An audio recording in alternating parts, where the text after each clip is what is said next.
나무도 좋고 열매도 좋다 하든지 나무도 좋지 않고 열매도 좋지 않다 하든지 하라. 그 열매로 나무를 아느니라. 독사의 자식들아, 너희는 악하니 어떻게 선한 말을 할 수 있느냐? 이는 마음에 가득한 것을 입으로 말함이라. 선한 사람은 그 쌓은 선에서 선한 것을 내고 악한 사람은 그 쌓은 악에서 악한 것을 내느니라. 내가 너희에게 이르노니 사람이 무슨 무익한 말을 하든지 심판날에 이에 대하여 신문을 받으리니 네 말로 의롭다함을 받고 네 말로 정죄함을 받으리라. 저희들은 하나님의 형상을 닮았습니다. 하나님께서 인간을 지으셨을 때에 그분의 형상으로 만드셨다고 했는데 그 중에 한 가지가 바로 이 언어의 능력이라고 할 수 있겠습니다. 성경책을 읽어보면 하나님의 입에서 나오신 그 말씀들이 어떻게 그 말씀하신 대로 모든 것을 이루었는지 기록하고 있죠. 네, 하나님께서 세상을 창조하셨을 때부터 즉 빛이 있으라라고 말씀하셨을 때부터 아무것도 없을 때에 하나님께서 그분의 말씀으로 모든 것이 시작되도록 하신 것이죠. 하나님께서는 말씀으로 천지 창조를 하시고 또 그 후에 그분의 형상으로 만드신 인간들에게도 말씀하셨다는 것을 성경 속 이야기를 통해서 볼 수 있습니다. 하나님께서는 어떻게 보면 이 하찮은 인간들 중에서 그분의 선택하심에 따라서 그 선택하신 자에게 그분의 계획을 말씀하시고 또 그 말씀하신 대로 이루시고 어떤 자에게는 그분의 축복을 약속하시고 또 이루시고 또 다른 어떤 자들에게는 그분의 진노와 심판을 말씀하시고 또 그대로 이루셨다는 것을 많은 성경 이야기들을 통해서 볼 수 있습니다. 그래서 인간들에게 말씀하신 그 하나님의 말씀들이 그 인간들의 삶에 이루어지면서 그렇게 인간들의 역사가 만들어졌다라고 할 수 있습니다. 그토록 하나님의 말씀에 능력이 있으셨듯이 하나님을 닮은 우리들에게도 그런 능력을 주셨다라는 것을 생각해 볼 수 있습니다. 말씀 자체가 능력이 될 수 있다라는 것을 생각해 볼 수 있는데요. 저희 인간 사회를 살펴보아도 언어와 대화 능력이 높으면 높은 지위에 있게 되고 또 리더십이나 매니저급 포지션들은 그 포지션들에 합당한 커뮤니케이션 스킬을 필요로 하고 있죠. 그래서 사람이 말하는 그것으로 그 사람의 됨됨이가 평가되는 것을 볼 수 있습니다. 오늘 D6 내용에서는 입에서 나오는 말을 나무의 열매로 비유하고 있는데요. 성경책 중에 잠언이란 책을 보면 이 밖에도 다른 여러 가지 비유들로 이 사람이 하는 말을 나타내고 있는 것을 볼 수 있습니다. 몇 가지를 살펴보자면 예를 들어서 사람이 말을 할 때 그 경우에 따라서 합당한 말을 하면 그것은 마치 은쟁반 위에 올려진 금사과 같다라고 비유하는데요. 좀 다르게 말한다면 어떠한 상황과 때에 어울리는 말을 하는 사람이 하는 그 말이 마치 금으로 된 사과인데 은쟁반 위에 올려진 금사과 같다라는 말로 아주 큰 값어치가 있다라고 이야기하고 있습니다. 또 다른 표현으로는 지혜로운 사람의 가르침은 금 귀걸이나 순금으로 된 장식과 같다라고 비유하고 있는 구절도 있습니다. 오늘 본문 말씀에서 성경은 우리들을 열매 맺는 나무와 같다라고 이야기하고 있습니다. 그리고 오늘 본문 말씀이 담겨 있는 마태복음 12장 전체를 살펴보면 그 배경을 살펴보면 예수님께서 제자들과 사역하시는 장면들이 담겨져 있는데 예수님께서 자신에게 찾아오는 많은 사람들을 치유하시고 또 귀신 들린 자들을 자유케 하신 일들을 이야기하고 있습니다.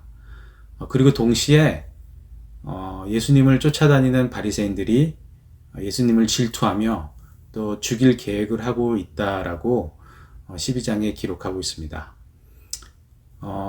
그래서 바리새인들이 예수님의 험담을 하면서 이 사람이 병을 고치며 또 악한 영으로부터 자유케 하시는 예수님을 보면서 오히려 예수님이 약하다. 이 예수님은, 이 예수라는 자는 귀신의 왕에게 힘을 빌려서 귀신을 쫓을 수 있는 것이다. 라는 그 말도 안 되는 자신들의 양심을 버린 말들을 하면서 예수님을 모욕하는 것을 볼 수 있는데, 이것을 예수님께서는 성령을 거스르는 행동이다 라고 강하게 꾸짖으시는 것을 볼 수 있습니다.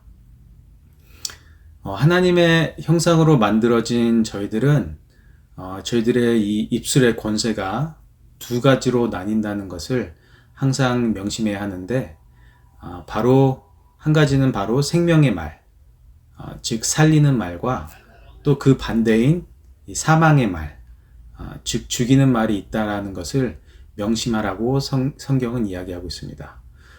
그리고 더 나아가서 저희들은 저희가 하는 이 말로 인하여서 의롭다함을 얻고 또 이 하는 말로 인하여서 정죄함을 받는다라고 이야기하고 있습니다.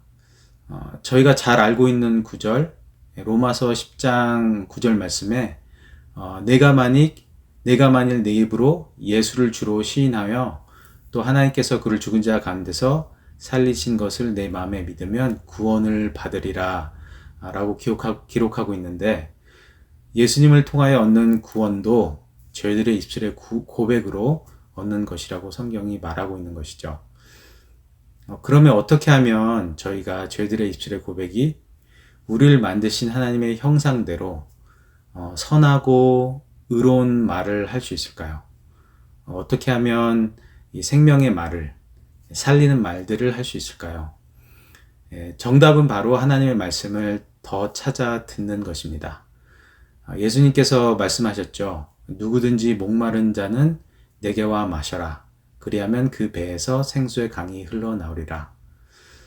요즘 같은 미디어 시대에 저희들은 수많은 메시지를 받고 있는데, 그래도 의도적으로, 순종적으로 성경 말씀을 듣고, 요즘에 성경을 읽어주는 유튜브 영상도 꽤 많이 있지 않습니까? 틀어놓고 일하면서 들을 수도 있고, 또 찬양 음악이나 크리스찬 토크쇼나 크리스찬 방송들을 분별해서 듣는 이렇게 선택을 해야 좋지 않을까요? 성경 말씀에 육신을 따르는 자는 육신의 일을, 영을 따르는 자는 영의 일을 생각하나니 육신의 생각은 사망이요 영의 생각은 생명과 평안이니라 라고 로마서 8장에 이야기하고 있습니다. 여러분들은 어떤 열매를 맺고 있습니까? 여러분들이 선택하여 듣고 있는 메시지들은 세상에 속한, 육신에 속한 것들입니까? 아니면 영생과 복음의 메시지, 영에 속한 것들입니까?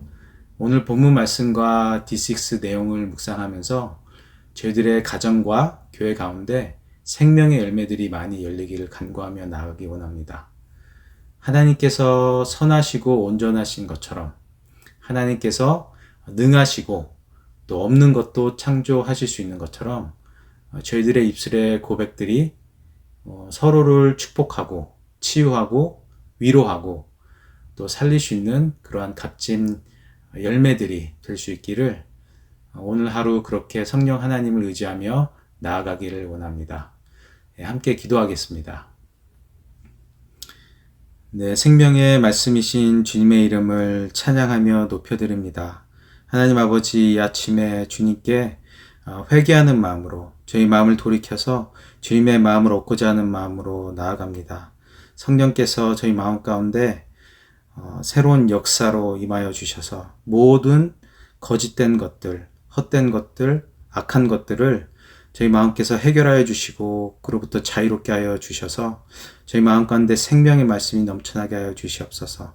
하나님께서 삶 가운데 또 축복하여 주셔서 하나님의 말씀이 더욱더 풍성하게 늘어나고 또 하나님의 말씀의 역사들이 삶 가운데서 보여질수록 성령의 열매들이, 생명의 열매들이 더욱더 맺힐 수 있도록 그렇게 역사하여 주시기를 이 아침에 간구하며 나아갑니다. 예수님의 이름으로 기도드립니다. 아멘.